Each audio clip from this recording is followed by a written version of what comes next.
key to it does seem to be the solar plus the batteries plus the heat pump. You know, it works quite well. The solar and the batteries is good, but the icing on the cake is putting the heat pump on it as well. What brought you into this way of thinking? Well, really, John, where I was is my sort of stage of life. I'm at the point where I've started to think about the retirement piece. I'm not there yet, but I've started to think about the retirement piece. And the boiler that I had was a gas boiler, which is around about 12 years old. So while it was absolutely fully functional, it was getting towards the end of its life, so I needed to keep an eye on that. And also at the moment, you've got the government offering the £7,500 grant, you know, in terms of upgrades to the heating. But really, from a lifestyle point of view, you know, one of the things that I do is I work from home quite a lot. And I do realise how important it is to be able to heat the house, you know, particularly through the winter.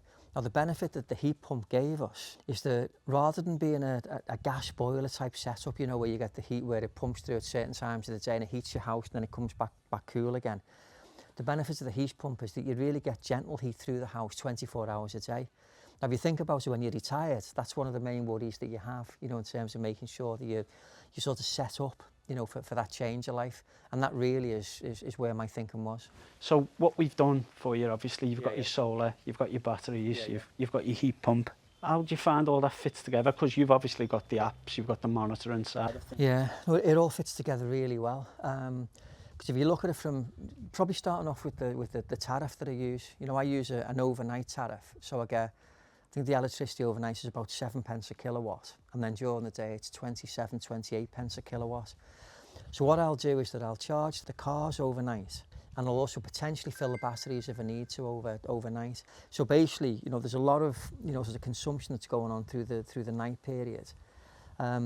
And what I can then do during the day is basically the batteries are charging back up again, and I'm also producing a lot more electricity really than the house consumes, you know, during the day period.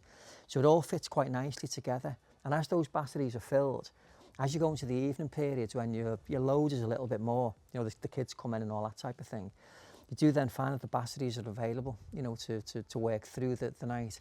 And really, to be honest, I don't really use much electricity from the grid. If I'm lucky, about 11 p.m. at night, you know, is the type of time when it comes through. So they do all work really well together. So in like real terms, Andy, for anybody that's watching, what does that actually transfer to or translate to in financial?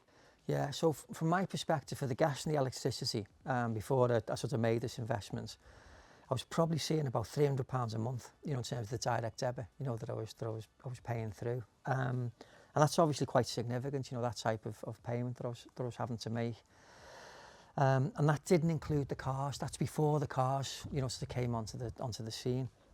So really now what I'm spending, including charging 2 cars, and you know, the sort of savings that I'm making from a petrol point of view, I've seen my electricity bills go down to about £50 a month. And that £50 includes, you know, all of the house. It includes the cooker. It includes all of the lighting and everything else. It also includes hot water, you know, provided by the heat pump. So I've seen it come down to about £50 a month. But also that includes, we were probably spending £300 to £400 on diesel, you know, through the month period. So there's quite a significant, you know, sort of saving that we've made there. So Andrew, how did you find working with us, Liverpool Heating?